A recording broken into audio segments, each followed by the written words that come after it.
Dead Poet Society.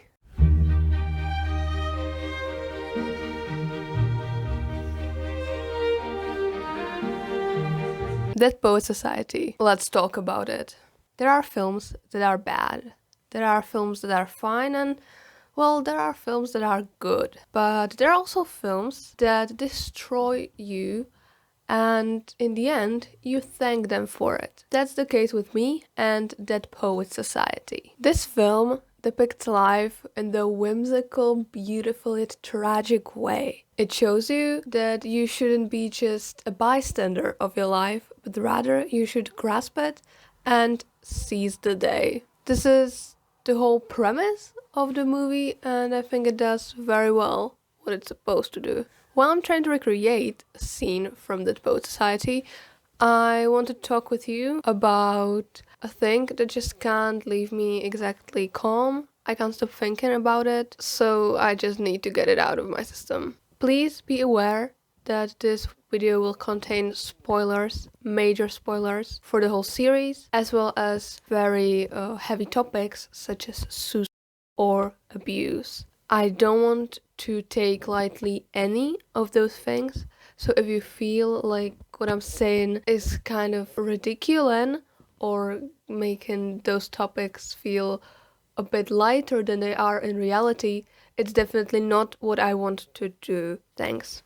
The story is in fact very sweet for most of the time.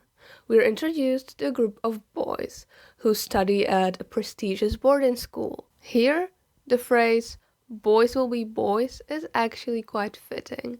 And I'm not angry for it, for some reason. They are more interested in drinking, smoking, and women than they would ever be interested in school. That is until they meet Mr. Keating, their English professor, who shows them that there's so much more to life. He wants them to Carpe Diem, seize the day, and, well, in the end, to really live it. They shouldn't spend that much time worrying and rather try to learn how to live their life to the fullest, how to really fulfill it. And the last sentence is exactly what I'm going to talk about today.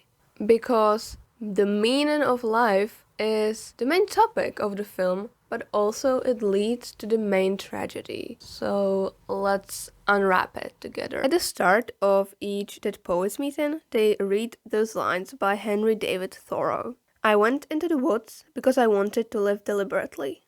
I wanted to live deep and suck out all the marrow of life. To put to rout all that was not life, and not, when I came to die, discover that I had not lived.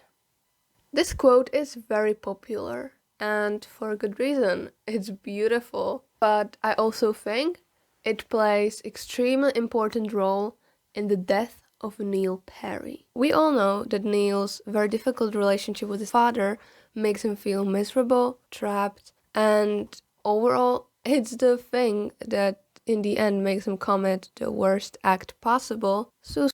It's very apparent that he doesn't see a way out, and the fact that his father wants to withdraw him from Welton and put him to military school is the last straw for Neil. Well, and if you watched the movie carefully, you really felt it, you probably understand him. It might not seem sensible, but you cannot be angry with him because he was cornered and you, as a bystander, see it too. There was no way for him to get from his father, or was it?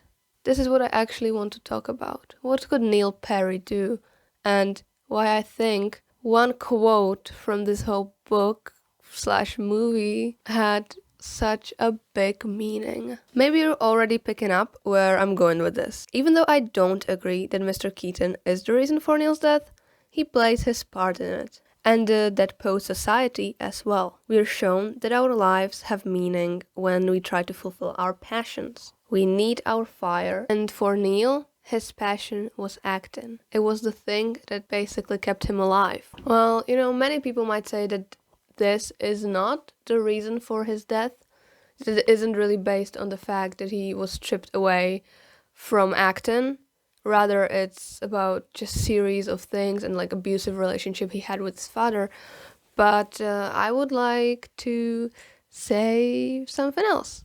I think it played a big role, this whole acting business, as well as that post society. You can actually tell me I'm wrong.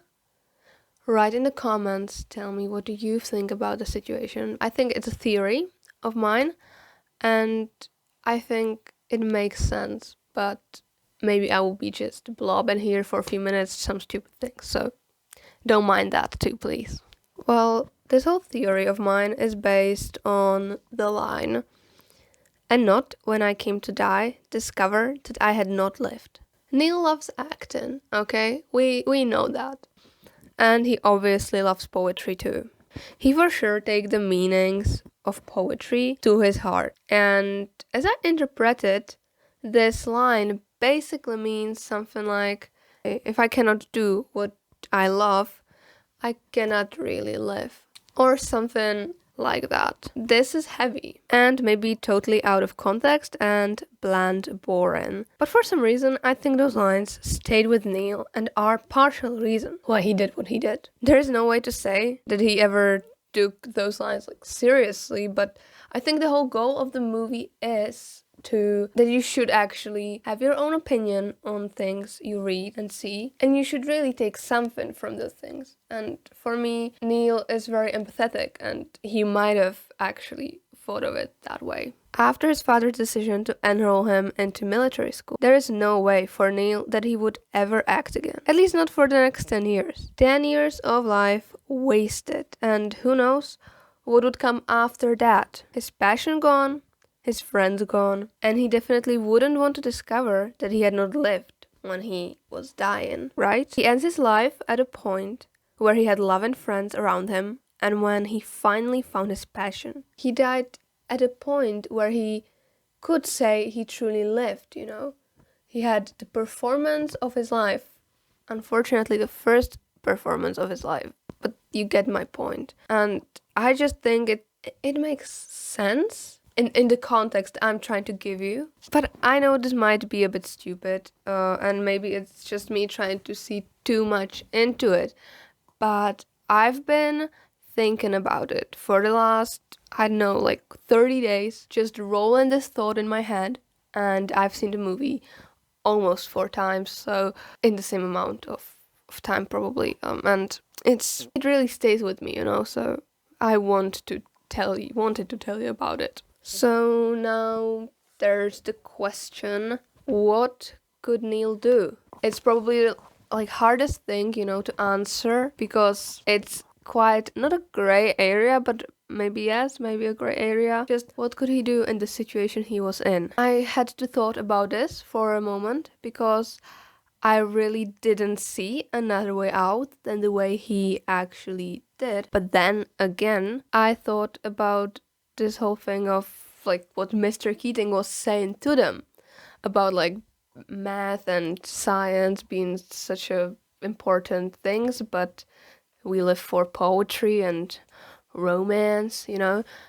And I was thinking, Mr. Keating is basically saying that those things are important, but those other things you they kind of give your life, you know, the meaning and the happiness. But he doesn't say they shouldn't actually coexist. And maybe if Neil just looked at the thing, at this like quote, at what Mr. Keating was teaching them from a bit another angle, he might have realized this is not the end, you know, because that's what really fascinates me, that he found his answer from Mr. Keating's teachings. And that's honestly what I believe. The answer, the thing he did, is from Mr. Keating's teachings. But he could also get from his teachings the exact opposite answer, you know? He could have realized that this is not the end, and that he would have to fight to make his life extraordinary again. I think that's the crazy part, because it doesn't matter, well, it does matter, but you know, he chose something. He got his answer, death, at the same place where he could have get his answer, life. Well, that's all I really wanted to talk about with you today. This is a bit of like dump of my thoughts on just this one particular part of the movie, but I really love the movie. I think it's beautiful, it's amazing, it's sad, it's fun, it shows everything, and I just wanted, to talk with you about it while I try to recreate a scene, take some pains and do something a bit sweet after some time. Yeah, so that's it. I hope you enjoyed the video. I hope you can write me some comment and get into the discussion too. So thank you for watching and have a beautiful rest of the day. Bye.